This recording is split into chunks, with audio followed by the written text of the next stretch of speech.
क्या कुछ सुरक्षा व्यवस्था की गई है? आपको बता दें कि जनपद में जो पुलिस कमिश्नरेट गौतम बुद्ध नगर है उसमें धारा 144 लागू कर दी गई है।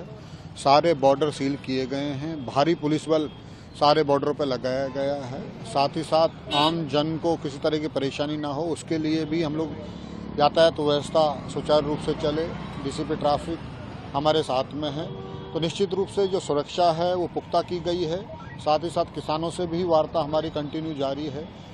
इसके अतिरिक्त सुरक्षा व्यवस्था का पूरी तरीके से अच्छी तरीके से आकलन किया गया है। बॉर्डर 24 आवर्स सील किए गए हैं, तो किसी तरह की कोई अव्यवस्था नहीं होगी। यहाँ पे किस तरह की गाड़ियाँ भी चेक की जा रही हैं? देखिए, सारी गाड़ियाँ चेक करी जा रही हैं। दिल्ली की तरफ जाने वाली जितनी भी गाड़ियाँ हैं उसमें जो भी 2 व्हीलर पे जा रहे हैं उनको चेक कर रहे हैं, 4 व्हीलर पे जा रहे हैं, बसों में जा रहे हैं या फिर ऑटो रिक्शा में भी जा रहे हैं, सबको चेक किया जा रहा है ताकि सुरक्षा व्यवस्था सुनिश्चित की जा सके।